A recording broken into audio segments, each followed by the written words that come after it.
Some years ago, I worked with a tunneling crew. A job like that draws all kinds of people. Sure, it boils down to one guy holding the figurative shovel, but another guy has to point where to dig, and yet another has to get the dirt out. On a larger scale, it can easily get out of hand without proper management. Our crew was working on expanding a subway tunnel. Wasn't anything we couldn't handle, but my life was in a bit of a mess at the moment.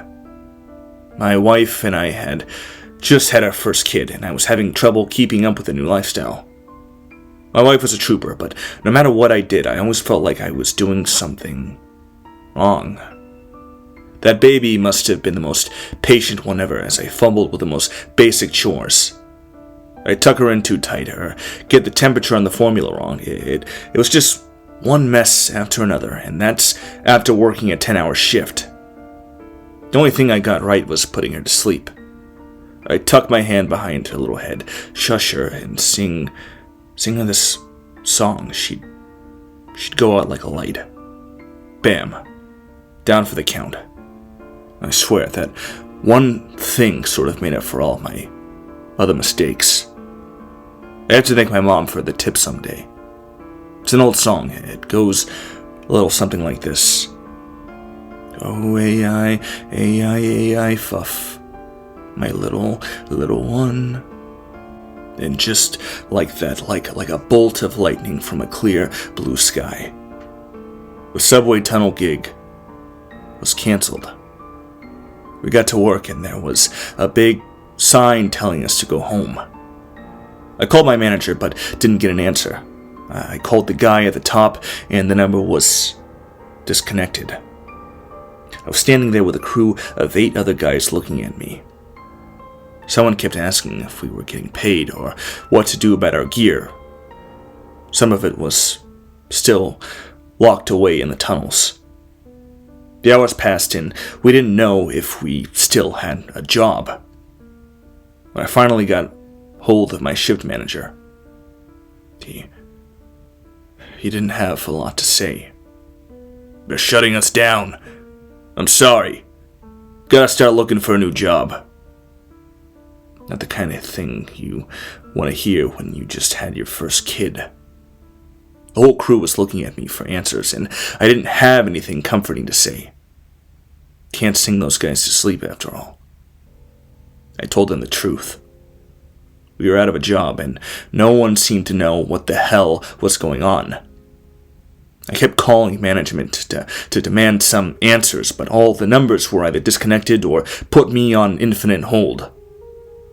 It wasn't until I wormed my way into one of the numbers for my boss's boss that I got anywhere. Some corporate big shot who had his name on a lot of papers and not a speck of dirt on his shoes.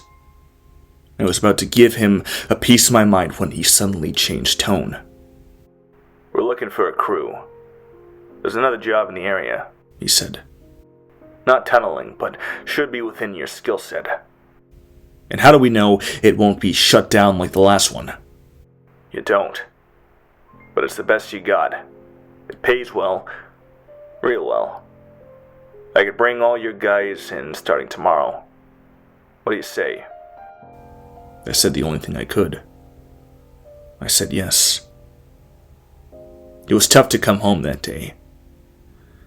I'd been surrounded by this ceaseless vitriol all afternoon. One of the guys had been crying in a porta-potty. This was supposed to be a long-term gig, and now we were all on shaky ground. Whatever this new job entailed didn't exactly calm us down, but at least we could keep our heads up for a little longer. I didn't think I did a single thing right that evening. I forgot to wash my hands, and when I picked up my baby girl, getting her wispy hair a little dirty, I changed her diaper, but I couldn't get the thing to sit right, and I think I used too much powder. It was just one thing after another. It wasn't until I sat down to watch the news that I finally got to do the one thing I was good at. Singing her to sleep. One verse and she was out. Oh, AI, fuff. My wife joined me on the couch, speaking in a hushed voice.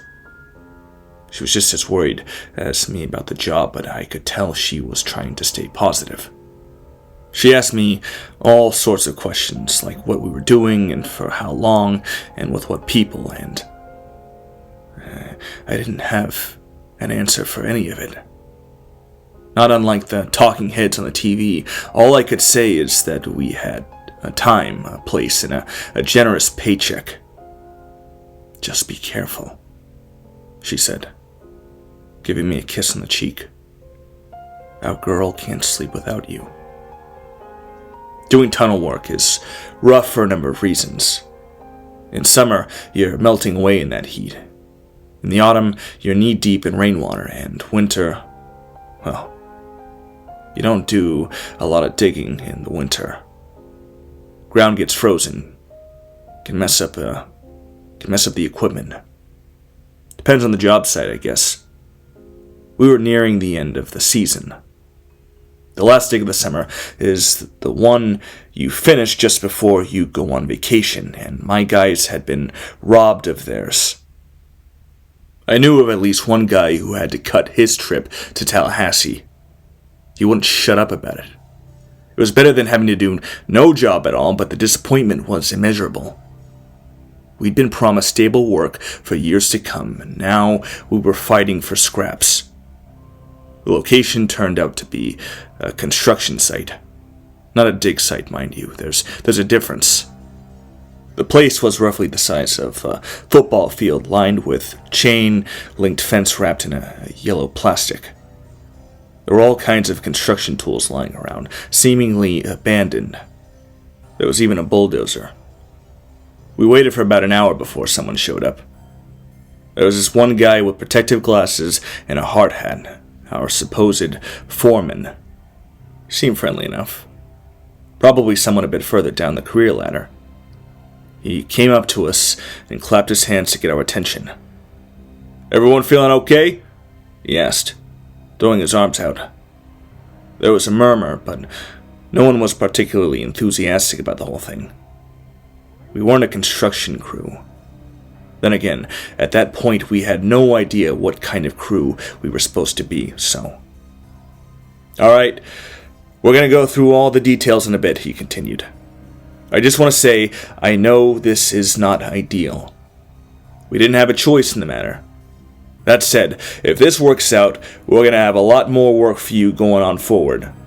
So, let's get started, yeah?" That lifted our spirits a little. I saw a couple of nods and a hint of a smile. Maybe things would work out. We walked into the site. He showed us this spot at the far end, right next to a jackhammer. There was a hole about 3 feet deep, 6 feet across. It looked like they dug it out with shovels by hand. In the middle of the hole, there was a rock formation, like a white spikes poking out of the ground. It was roughly the length of my arm. "This is what we found," the foreman said. "This particular mineral is uncommon in this part of the country. It's mainly used in pharmaceuticals." "What's it called?" "Penolith. It's used in something called Compound 5, life-saving stuff." He went on to explain the process. Essentially, this construction site was found to be littered with penolith minerals. The entire site needed to be dug out carefully, and the minerals had to be extracted as a whole. 2 guys were on standby to measure, catalog, and mark down each extracted sample down to the milligram. The tools were oddly specific. For example, we couldn't use jackhammers.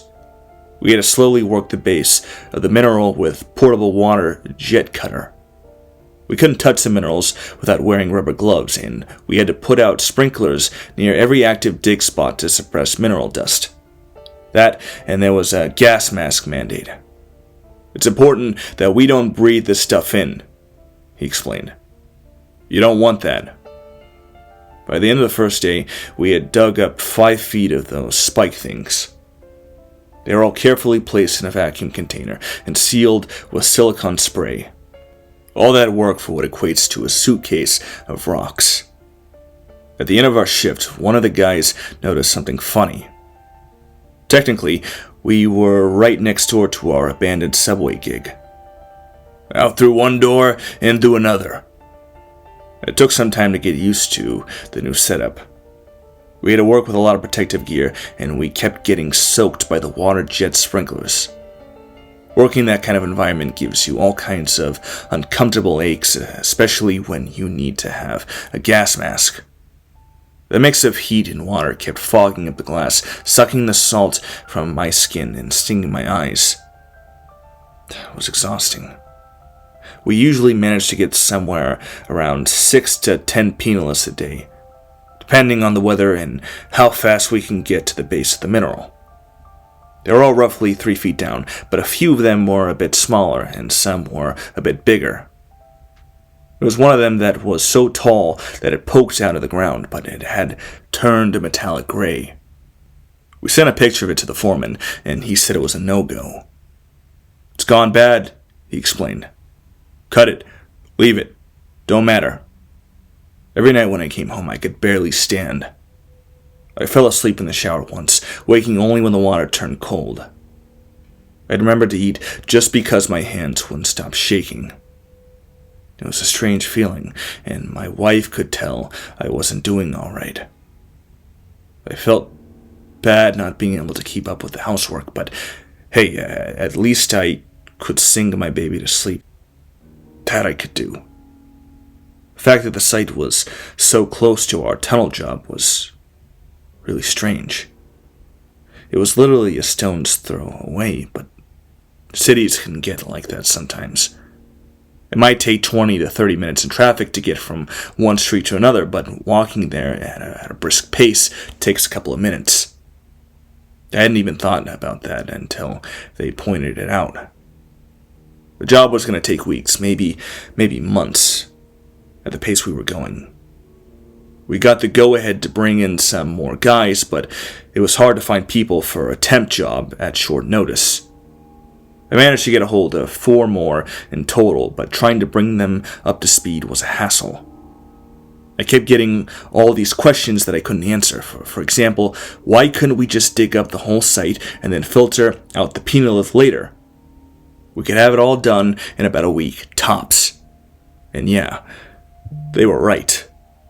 But we weren't allowed to do that. And what the hell is penolith anyway? After a full week of working with the stuff, we were getting into a sort of rhythm. We split up between surface testing, excavation, cutting, and transport. I was one of the cutters. I stood in a dirt pit with brown water up to my knees, trying not to get my fingers blown off as the drainage pump flopped around. Now, I'm good at what I do, but we were working without proper routine and oversight. It was the Wild West. First accident happened 8 days into the job. One of the guys, can't remember his name, got his face dust sprayed with penolith. The sprinkler stopped working, and he had to change his filter after a cut. All we saw was how he stepped away, took off his mask, and had a seizure. They had to carry him away and wash the dust off with a hose. He had got back to work after a couple of days, but I don't think he was ever the same. There was something off about him. Not quite a 1,000-yard stare, but he would tilt his head up at strange angles every now and then like he was looking at something behind the clouds. That, and he stopped complaining about his canceled Tallahassee trip. Second accident was one of the other cutters. He just finished a small penolith spike when I saw him dip one of his legs down. It looked like he had just stepped wrong, but there was this look of genuine surprise on his face. Then we heard a pop, like something exploding, and the guy screamed like a wounded animal. This repetitive shriek over and over and over as he clutched his leg. When we got to him, I could see most of his foot and part of his leg had been crushed. Not just a sprain or something like that, but mangled. You could barely tell there was a foot at the end. It looked like cloth-covered meat. When they carried him off, he was delirious. I heard him mumble as they shut the ambulance door. Breathing, breathing, breathing. If it had been any other job, we'd have called it quits long ago. One workplace accident, it happens, but two, and on such a short notice? No, that doesn't happen. The problem was, it felt like the big wigs were one step away from shutting us down all over again. They hounded us with that fact every chance they got. The foreman would slide in with a comment about it every time he could. Like, at the end of every shift, I gave him an update on our progress. He always asked if things had gone smoothly, and whenever I said it did, he'd just respond, "Good. Don't know how we could afford keeping this afloat if it didn't." Every damn time. So yeah, we had to make do. It was dirty work for dirty people, but what choice did we have? No one else was hiring, and getting the whole crew to another site on short notice was impossible. You don't spend that kind of money on a whim, and there was no standing contract lurking around the corner. These kind of jobs take months of planning and contract negotiation. You will be eating well into your savings long before you see a paycheck. We kept having trouble with our gear, not just because things bend and break. Sure, that's normal. Wear and tear is part of the job. The problem is that we had no idea what kind of supports we were looking at. And most of our equipment was still at the tunnel site. We kept having trouble with the ground shifting. Sometimes, when we dug out the penalist, the dirt would collapse. It wasn't bad enough to hurt anyone, but it was frustrating. We had a bunch of sandbags and supports on the old dig site, but we weren't allowed to get them. I kept hearing things about the site. The guy who'd inhaled peanut dust complained about losing a sense of taste. The guy who had his foot crushed was admitted to a psychiatric care. Another guy kept talking about how he found this black door at his apartment complex that he couldn't remember having seen before. Just a whole set of strange rumors. Every day felt like walking into a ghost story. Someone had something eerie to say. My first unusual experience was nowhere near as dramatic. I was working the water jet cutter when I accidentally angled it downward. I left it on a little too long and cut into the rocks surrounding the mineral. At first, I thought I'd hit a sewer line, but that would mean it was inches away from the surface. There was no way that was true, but the ground erupted with this foul, black, organ-like ichor, like fish guts and mineral oil. I got out of there real quick, and the moment I stepped out of the hole, the dirt collapsed around me, almost like the ground shook a little. On our third week, some people got sick. We thought it was a stomach bug going around, but we figured out the common denominator. Everyone who'd gotten sick had regularly eaten dairy products for lunch or breakfast. Turns out, on closer inspection, that a lot of dairy spoiled around the dig site. Like to the point where we could track it just by looking at it. If we left a chocolate milk out in the open, the damn thing would be a solid white mold before the end of the day. So yeah, no dairy on the dig site. I remember once in the break room, 6 of us were sitting around just chatting. And this one guy joins us with the yogurt. He knows we're not supposed to eat dairy, but he doesn't care anymore. He's staring straight ahead, shoveling spoonfuls into his mouth. I don't need to look to see that it's gone bad. I can smell it. We can all smell it. And he just sits there chewing it down like he doesn't have a care in the world. Can't eat that stuff, someone mumbles. I'll get sick. The guy turns his head and licks the container clean. He doesn't even blink. You don't think that what we're doing is sick? He asks. You think this is okay? It's a job. Calm down. We're all sick in the fucking head, the guy says, clutching his head. Fucking parasites. He didn't stay long. After starting a third fight that same day, we had to let him go. Coming home every day was like coming up for air after a long dive.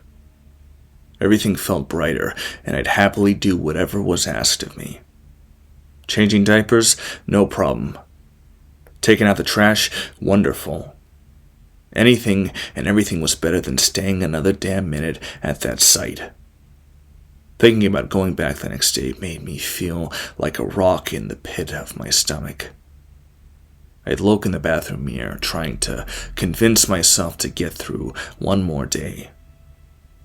But while I might not be the best at being a homebody, my wife rightfully pointed out that I was doing worse than usual. She was right. I was. It wasn't a conscious thing, but once I noticed it, I couldn't ignore it. For example, I would put all the dishes into a vertical pile instead of the dishwasher. There was just something hypnotic about arranging them in a pattern. I would sometimes stand in front of the open refrigerator holding my hands out like I was warming them by a fire. It got to the point where I was scared to be alone with my baby girl. What if I forgot her on the changing table?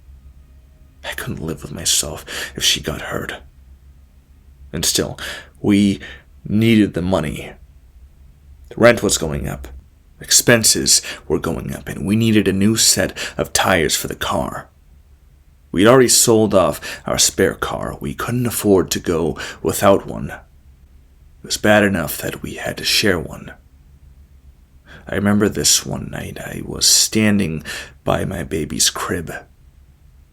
She was having trouble going back to sleep, so I leaned in to sing. Problem is, I couldn't remember the words. I'd never written them down or anything, so there was this sudden sense of loss in me. Like I'd forgotten something that was a part of me, instead of just a song. And my girl, she could tell. She was screaming her little heart out, begging me to remember, and I stood there, opening and closing my mouth like a fish out of water, trying to explain that the words just weren't there. I'm sorry, I said, shaking my head. I'm so sorry, baby. When she fell asleep that night, it wasn't because she felt safe and cared for. It was exhaustion. Just like me. By that time, coming to the site felt like walking into purgatory. One guy is off in the corner, hurling his guts out. One guy is crying on a bench. One is lying flat on his back, looking up at the sky. Two guys don't even show up for work. We barely make progress. What little we get is mostly from what we'd started the previous shift. Around lunch, one guy was taking off his protective gear and going to town on a penalith like he was a sick cow with a salt lick. We had to pry him off and send him home. He laughed the whole way. By late afternoon, I was the only one working on this one particular penalith.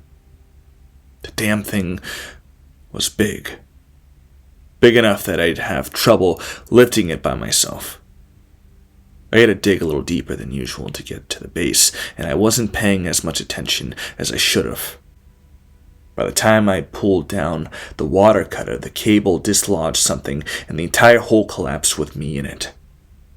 I was buried under the dirt. Thank God for all that gear. I was lying face down in the dirt. I couldn't breathe a little thanks to my gas mask in the porous ground, but it was like sucking air through a straw. I barely knew what was up or down. No matter which direction I pushed, it felt like something was pushing back. It's like the ground was trying to absorb me. I wasn't down for long, but in that moment I felt this intense sense of dread. Not just like a claustrophobic panic, but something else. I could imagine myself being stuck there, solidified as a relic in eternal stasis. Like watching myself fossilize. All sense of time and passage of the world melted away. I could imagine the years flying by, leaving me helpless. If I'd been down there 1,000 years, would I even want to get back up? By the time they pulled me out, I was screaming. I don't remember, but I was. Apparently, I was begging for them to put me back in the ground. At the end of the day, I was sitting across from one of the machine operators. He was trying to have a glass of water, but he ended up throwing it out. It tasted funny. "We gotta do something about the equipment," he said. "We have tens of thousands of dollars still stuck in those tunnels, hundreds of thousands maybe. You think they're happy to leave it there? You honestly think they care? I care. Hell, I'll take it off their hands if they ain't using it. You're not suggesting we steal from the company?" "What company?" He laughed. "Do you even know who we're working for? You know what we're doing? You see any workers' comp going out to the guy who sang 'Everything Tastes Like Gasoline'?" I shook my head. I didn't like it, but he was right. He took off his hard hat, dropping it on the table. "I say, we get our fair share. Split it right down the middle," he said. "You in?" "I'm in." I told my wife I'd be late the next day. 3 guys volunteered to help pick things up after our shift. There was a fair chance we wouldn't get anything, but at that point, we didn't care. Some of us were desperate to just get a big enough paycheck to cash out and make a run for it. We didn't want to be there anymore. None of us did. We drove down to the old tunnels and prepared ourselves. One guy brought a 2-wheeler, another brought flashlights, and one brought walkie-talkies. We were going to turn the power on, but it was easy to get lost down there.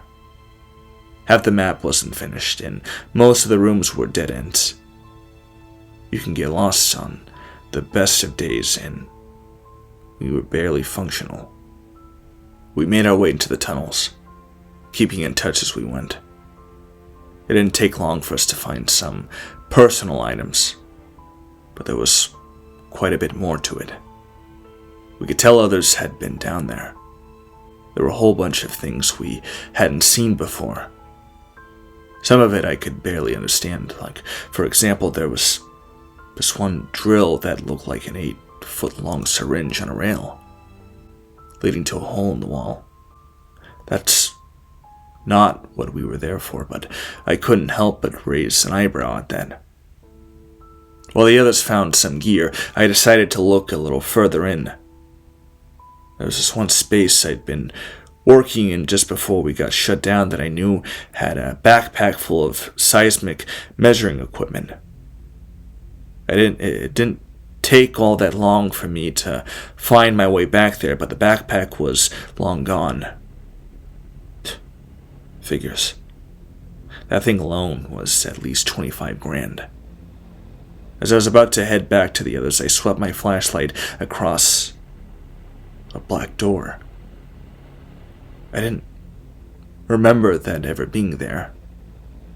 I checked in with the others over the walkie, and they were still trying to dislodge one of the backup drills. I had some time, so I decided to check it out. I stepped inside just as the walkie crackled to life again. "Got the power. Hold on to something." Seconds later, there was a hum and a crackle. I swept my flashlight across the room, seeing nothing out of the ordinary. It was a small cube-shaped room with the furthermost wall being pale white dirt. I saw there was a light fixture overhead, so I searched the wall for a switch. I found it and turned it on, just to see if there was something I'd missed. The moment the light came on felt like staring into the sun. I hadn't realized how use I'd gotten to the dark. Then the light seemed to be some kind of UV. It wasn't just bright, it was warm. The moment it turned on, I saw the wall shift. Not by much, just a twitch. Dirt don't move like that. The ground shook as people started calling out on the walkie. Someone was screaming about a burst water pipe. Another one kept going, "What the fuck," over and over. I could hear the sound of metal bending and breaking as support snapped, making the tunnels outside crumble. I could hear these blocks of stone, each one heavy enough to crush my car, falling like raindrops. The wall moved, the ground moved. I was standing still, watching solid concrete roll beneath me. The light flickered, a whole section of wall roiled like liquid, only to reveal this enormous glass-like surface.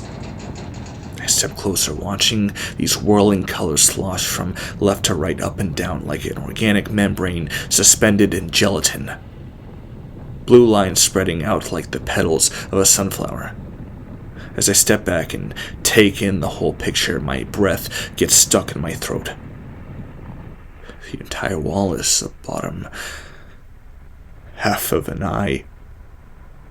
A bright blue eye, adjusting to the sudden bright light. I've never felt anything like that in that moment. It's like the sky keeps falling over and over, like you're taking a step back even though you're standing still, making the world feel smaller with every breath. I could barely understand it. My legs felt so small that I couldn't feel myself walking. Power cut out. The bright blue pupil disappeared, leaving the outline of the shape lingering in my mind's eye. Sounds of the outside world faded away. I could hear the screaming in the walkie-talkie like a distant whisper. I could sense the rumble as the tunnels collapsed. I could feel the weight of the organic slosh as a mass of nerves far larger than me moved at breakneck speed. Left to right, just displacing the air. "It's coming down!" someone cried in the walkie. "Get the fuck out, it's all coming down!" But I couldn't move.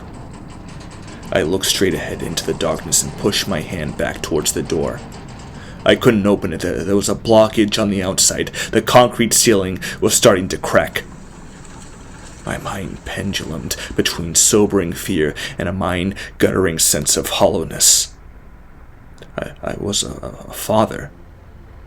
I was nothing. I was being buried alive. I was pointless. All the while, this surreal sound of something beyond my comprehension of scale started to move, and I realized I'm going to die down there. I'm going to be crushed or left to suffocate, and there's this little voice in the back of my head whispering at me that there's a very real chance I don't come back home tonight. That my baby girl isn't going to sleep well ever again. And I just break. I absolutely break. I slam my body against the door. I scream and shout and beat my fists on the metal sheeting. I step back and brace myself, throwing my weight at it. It doesn't even budge. The voice on the walkie-talkie aren't even saying words anymore, having devolved into a panic screeching. I step away from the door, towards the eye. I fumble in the dark, picking up a fistful of concrete to use as a weapon. I move closer, ready to plunge my fists into the surface of the eye when I notice something. I'm stepping into liquid. I didn't hear a water pipe burst, didn't hear. I fumble for my flashlight. I barely manage to pick it up as my hands keep failing me. But as I turn it on, I realize there's a thin layer of water lining the floor. An oily kind of salt water. Looking up the eye, I see it leaking at the edges. Tears.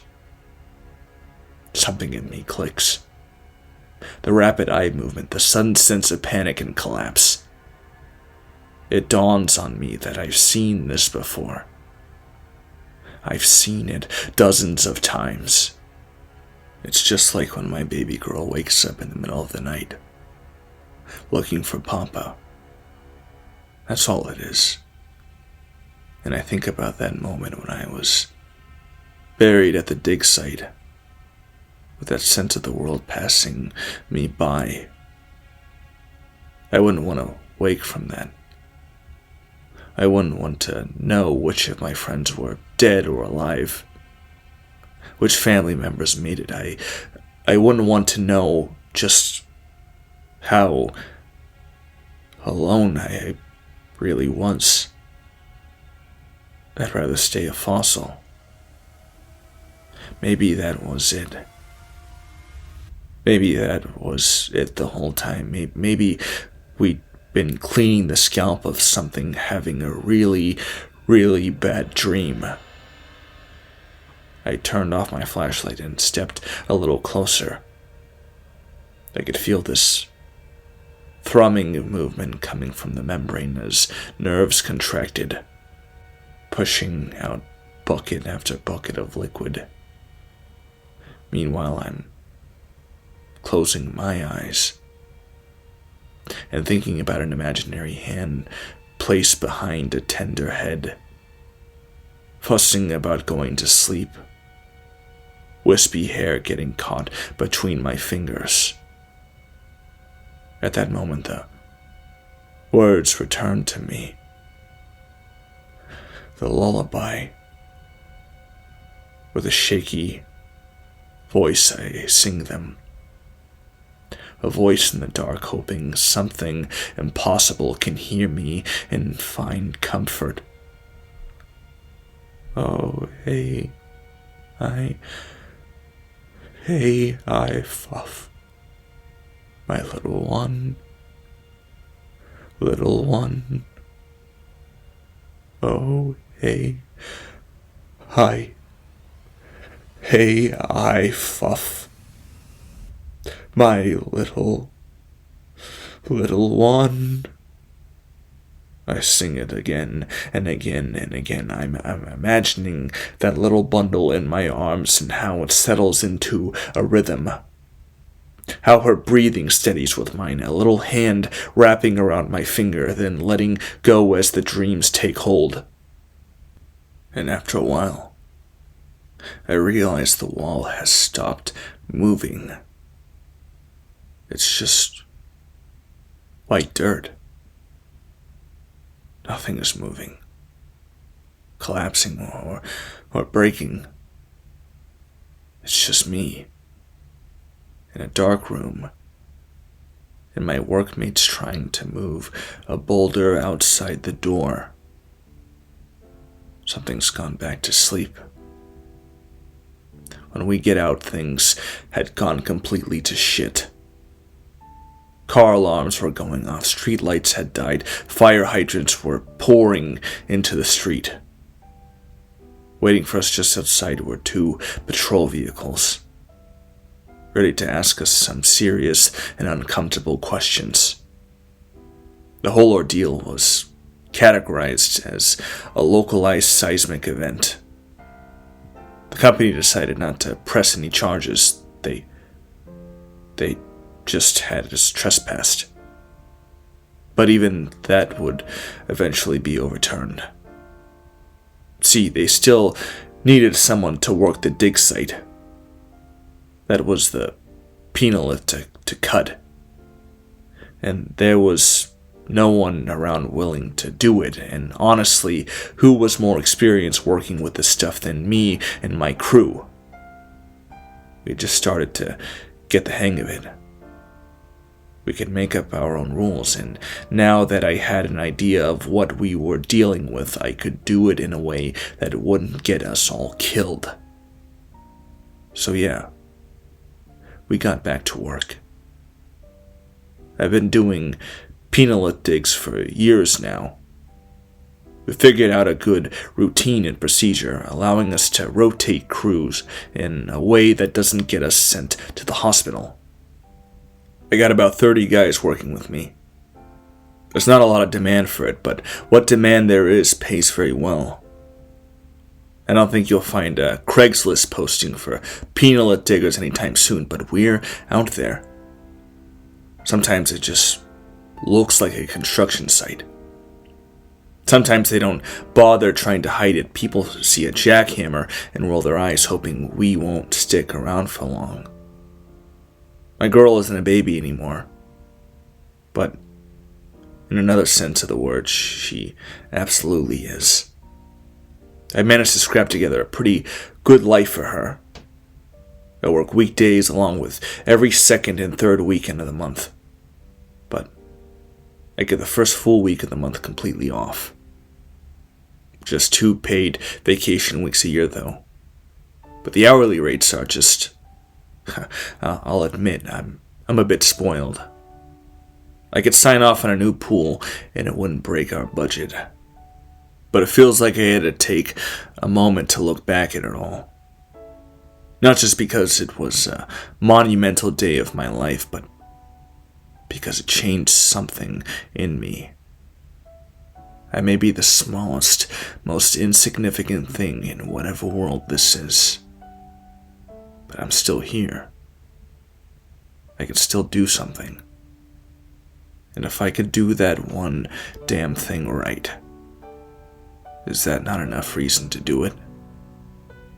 I'm thinking, whenever I'm gray and gone, is my girl gonna remember the fancy vacations and the new car smell of our family Hyundai?